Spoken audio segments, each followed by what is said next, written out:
Hey guys, today we're talking about how you can differentiate your product on Amazon. I'm sharing my 7 tips with you so you can navigate this process easily. Do not put too much pressure on yourself. It is a process. You test things, you learn, you get feedback, and then you improve and implement changes. Let's get started.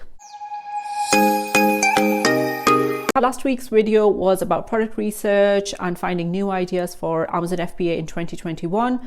And if you haven't seen this video, please click the link in description or in the cards above to see it. And following on from that video, this week is about how you differentiate a product idea once you've found it, because you shouldn't just, replicate somebody's listing as it is, because the only differentiation left to do then is just to undercut the other person, and that's not a good thing to do, because you are cutting into your own profit margin. On Amazon, the best practice is that you should start from a reasonable profit margin, a higher profit margin, and spend that budget on marketing, advertising to really establish your listing.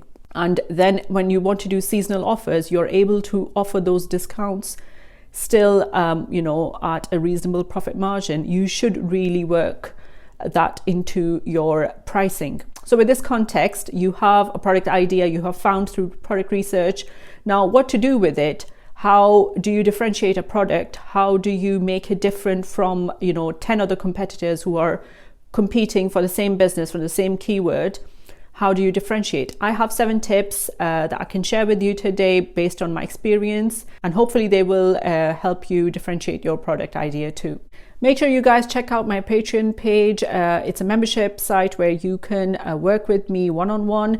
There's 6 levels, but the main thing is, if you want to work on any of these ideas that I'm presenting and you are feeling that you are stuck in that process, you can't move forward because you lack experience, I'm here for you. Click on the link in description below. That will take you to my Patreon page. Send me an email at hello@farahfinds.com. and I will get back to you and guide you which level will be appropriate for you if you're not sure. Make sure you click the link in description below so you can sign up to Patreon and work with me one-on-one on anything to do with Amazon business. I can help you with that. Just send an email and we can talk. The only way to tell a good product idea from a bad product idea is really through testing. You can only judge so much by the figures and everything. How you will take the offer to the market it's always going to be different and difficult, because you will experience different things: competition, the way you run your campaign, the way you actually make the product page and everything. There is a lot of factors that determine if you are going to be successful with that product. So the only way to know which one is going to be good is through testing and learning and implementing the changes that you're learning that you need to do in the product, on the product page, and everything related to your business. You need to be very agile with that. Anyway, with this overview, let's really get into the tips now. So tip number 1 is really decide your price points. What is your target price point? Who are the competitors in that price point alone? We're not just looking at differentiation based on price, but we're really trying to see that is somebody able to sell product at a higher price point within that keyword or within that category, and how are they doing it? And are they going to be your competitor, or is it somebody going to be a lower price point, higher price point, mid price point? You need to really decide, okay, what is my profit margin going to be, and really do your calculations and see, okay, those 3 listings are going to be my target. I am going to be looking at the keywords they are using, and I'm going to try to create a better product, a better looking product page, an aggressive PPC campaign. Those are the products I'm going to target and attract customers from. So you really need to know your price points, that this certain product is going for that much, and with some changes it can go up to that much. And you should really aim for the higher price point. Tip number 2 is the look of your product page. Now, what I mean by that is you need to find a product page that you really like, whether it's in your own product category, the one you're targeting, or in other categories, anywhere on Amazon. Especially on Amazon, you need to find a product page that you find really attractive, and you have to study it and see why do you really like it? Is it because of the images? Is it because of the title? Is it because of the infographics in the images? Is it the description? And not just on desktop, but also on mobile, and see in both places that which product image is really attractive to you and why, and take notes. And then you're going to try to replicate that sort of look and feel in your own product page.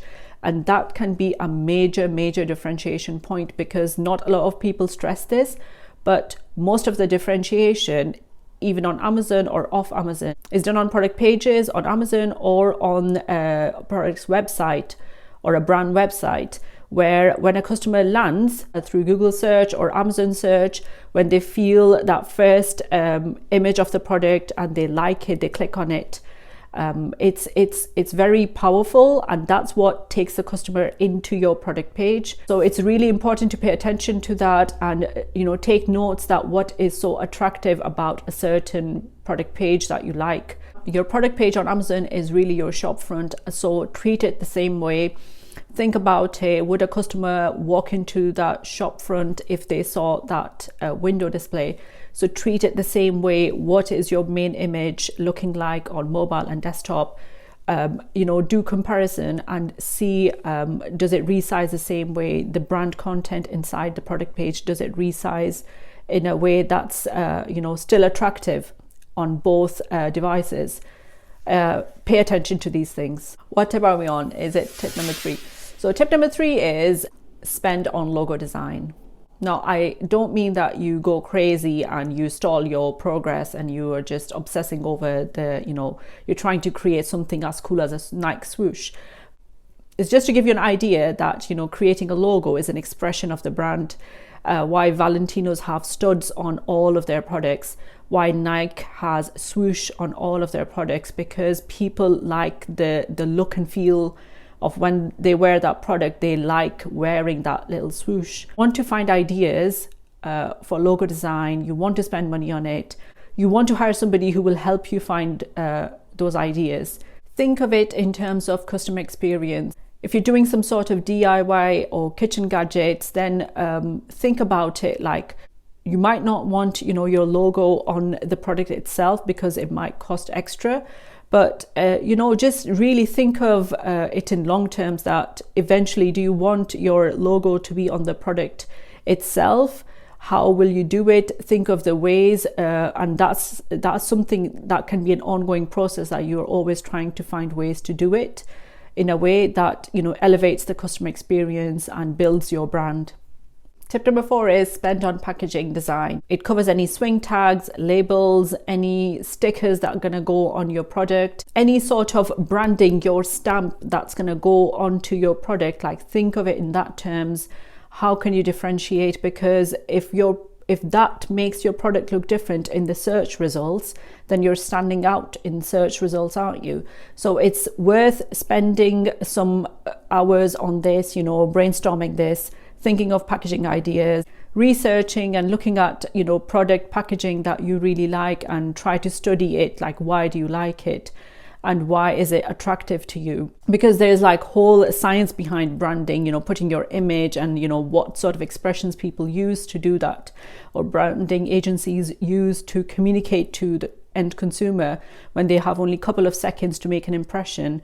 There is a lot of tools involved in that. So obviously you will be a one-man show. You are a new seller. It's just to give you an idea that this is one way to differentiate, and you don't have to reinvent the wheel. You don't have to make a product that is, differentiated straight out of the factory, but you can use packaging as an option, and you can hire freelancers from Fiverr. And there's a lot of platforms for that where you can get custom packaging design done. And those people are trained in using these tools that, create a customized, brand expression through packaging.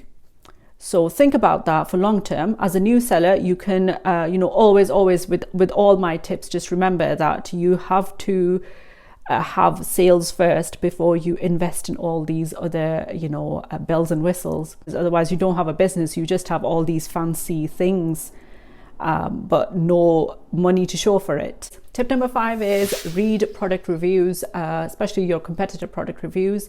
Read all of them, because it's free market research for you. It's free feedback. You didn't have to pay anything to get that. And try to address those issues and improve them in your product. Obviously, that's like something that everybody recommends. So you should really do it and not ignore it. One thing I would add to it is not just read their product reviews, but also check their sales figures.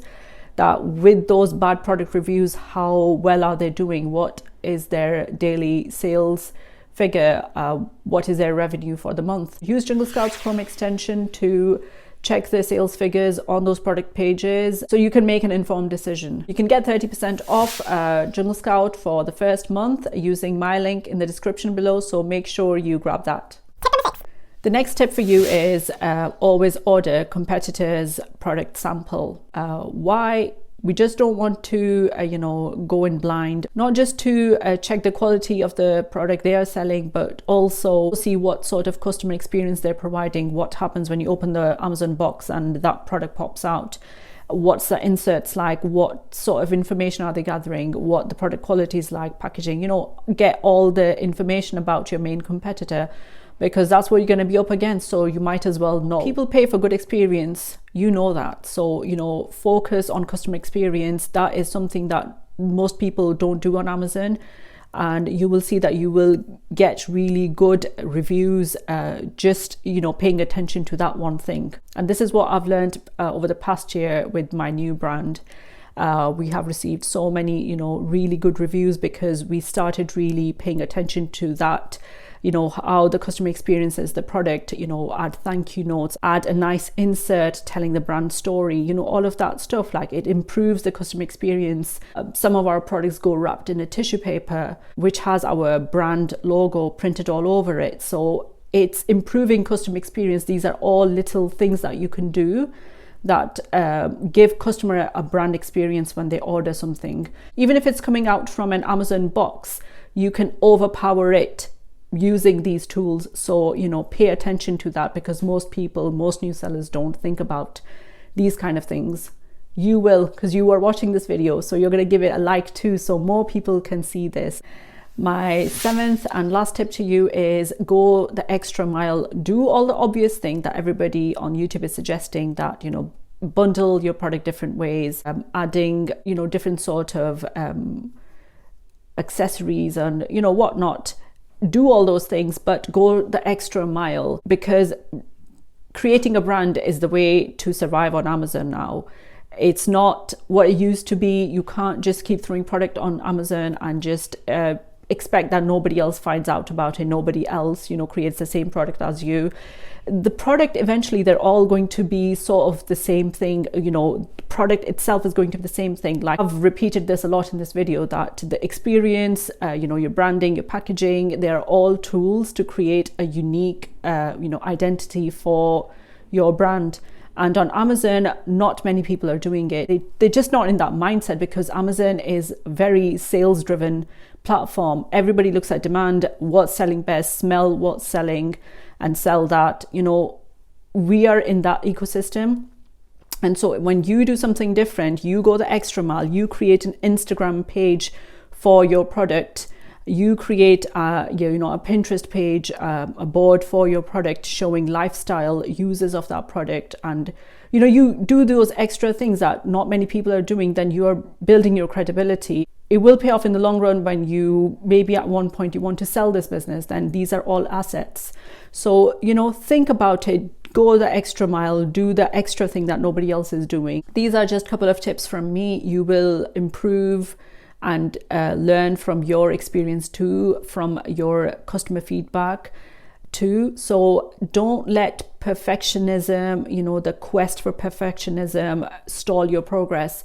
Keep testing, keep moving forward, try smaller batches, run smaller production runs. Have to go through this process, and it is a process, it takes time. So these are just a couple of ideas that I wanted to share about differentiating. I hope you found this video useful. I will see you guys next week. Bye.